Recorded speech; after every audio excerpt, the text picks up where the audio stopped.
Joining me now, the man who always seems to have intel. Maybe it's because he's a former Navy intel guy. My friend Jack Posobiec. He's also the author of the book Antifa, Stories from Inside the Black Bloc. Okay, you've been all over. You called weeks before it happened that they were going to start blasting DeSantis. We'll get to his response in a minute. You called that they were going to call for Cuomo to resign.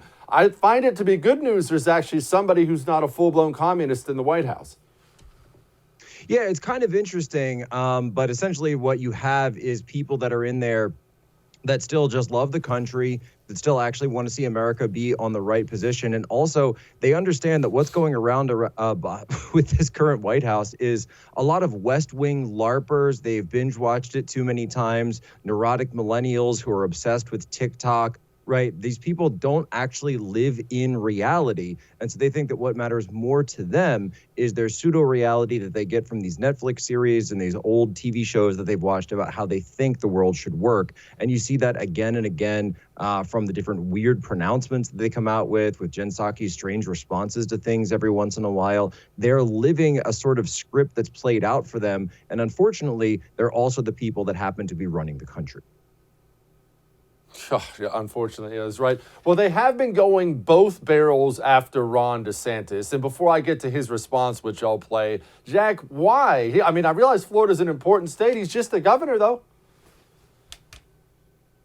Right. So what they're really doing, and I think everybody knows this, right? We're at a point in our country where we know Letitia James is going after Cuomo because she wants to be governor. Well, we already know that they're going after DeSantis and they're throwing Abbott in, but we really know that DeSantis is the one that's in their crosshairs because they see him as a threat in 2024 in terms of that field. You know, we don't know whether or not President Trump will run again. It seems like he might, but if he doesn't, DeSantis, of course, is the most likely challenger. They are trying to pin this entire, and by the way, they don't want to just make this about Biden versus DeSantis. They are trying to pin the entire Delta variant and now the Delta Plus, and we've got the Lambda variant. They're trying to pin all of this on DeSantis. They're trying to pin all of the unvaccinated, the number. They're trying to get the unvaccinated number up. They're putting that on DeSantis. And you've even got rhino governors like Asa Hutchinson now are coming out and kind of walking back some of the things that they've said. Why? Because, and I said this a week ago,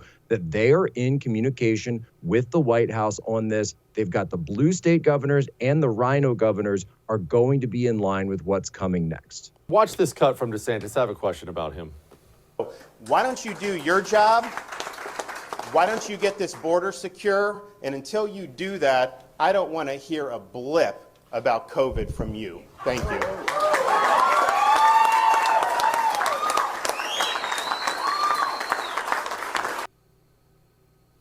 Jack, he sounds like a man running for president. Does he run for president if Trump also runs for president?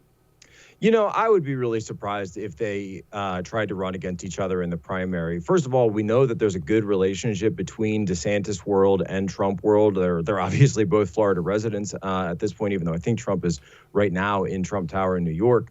I don't think that he wants to get into that kind of match with President Trump, and also because really they're coming from the same part of the party, right? They've got the populist base with, just enough of the establishment support to be able to get a winning coalition. I think they're too much of the same candidate. So my money would be, and I don't have any sources on this in terms of DeSantis, my money would be on DeSantis not running if Trump does decide to run.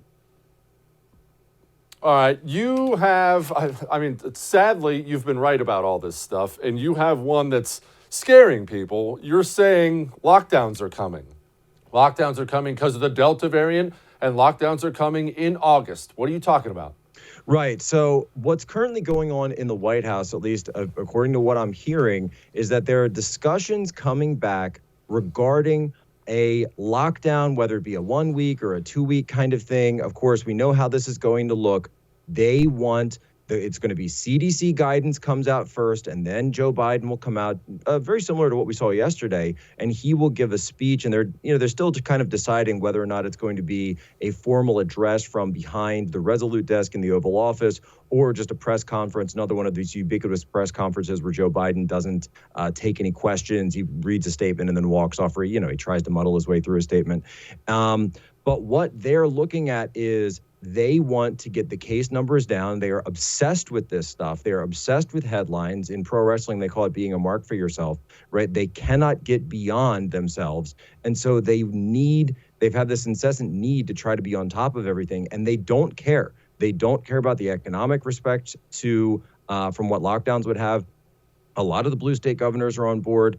And essentially what I've been told is that they're going to look at this as sort of like a slow clap kind of situation where they're going to put out the guidance. Then Biden's going to come out and say this needs to happen. So it starts with CDC, then it goes to Biden, and then it'll be the governors. And one governor will say, I'm going to get up and do this for the good of the country. And then the next governor gets up, and then the next, and on and on and on. And of course, who will be the scapegoat? The scapegoats will be Trump voters, who are there trying to say are the ones that are unvaccinated, which isn't necessarily what the data shows in terms of that. So the unvaccinated, and then, of course, DeSantis and Abbott again. They're never going to talk about the border. They're never going to talk about shutting that down. They're going to talk about shutting you down. Hey, thanks so much for watching The First on YouTube. If you liked what you saw, go ahead and like and subscribe. You heard me. Like it, subscribe. You'll get a lot more of it and a lot more of me.